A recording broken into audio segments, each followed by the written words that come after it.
घुरंदड़ घणा दुनिया में दींदड़ खुदा अकेलो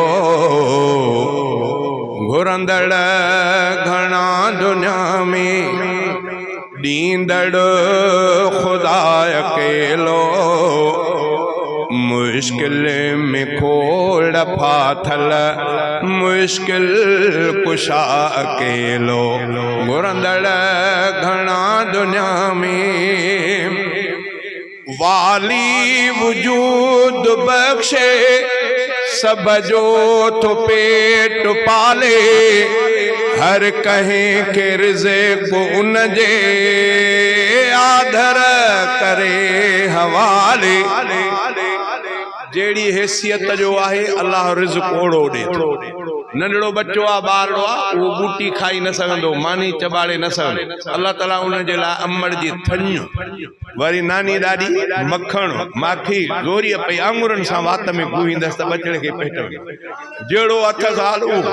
वॾड़ो थींदो त ॾंद मानी चबाड़ींदो पापा खाईंदो बिस्कुट खाईंदो कुझु वॾड़ो थियो त बूटीअ खे बि खाईंदो जवान थियो गंढेरीअ खे बि रखींदो वरी जॾहिं पोड़ो थियो ॾंद विया त पोइ वरी हलवो सयूं सीरो मखण आवा अल्लाह जहिड़े अंदाज़ में चवंदा आहिनि मरे मरे शेर पर गाह न चाह शींहुं मरे पर गाह न उनखे अल्लाह ताला गोश्त ते रखियो आहे गोश्त खाराईंदो इहो अल्लाह जी ज़िम्मे आहे जंहिंजे लाइ जीअं पैदा कयो अथई उहो ई अल्लाह खे ॼणो तव्हां ई असां बि परेशान न थियो रिज़्क़ जे मसइले में असांजो कमु न आहे असांजो कमु कोशिश आहे खाराइण रिज़्क़ ॼणो अल्लाह जो कमु आहे अल्लाह खां दुआ आहे त अल्लाह ताला सम्झ अता फरमाए चई त वाली वजूद बख्शे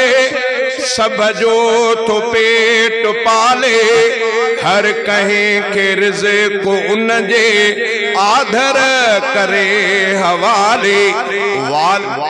हर कहीं के रिज़्क़ उन जे आधर करे हवाले साईं वॾो सखिया बख्शे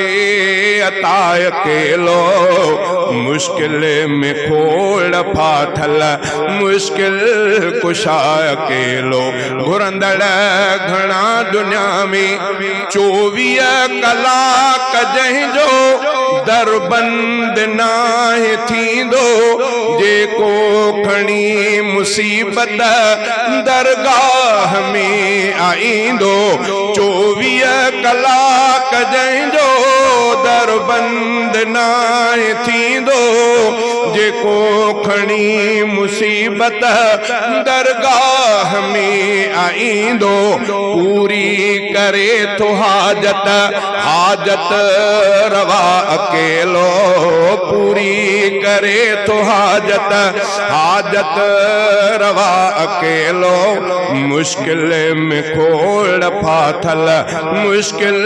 कुशा अकेलो घुरंदड़ घणा दुनिया में उभ आसमान फानी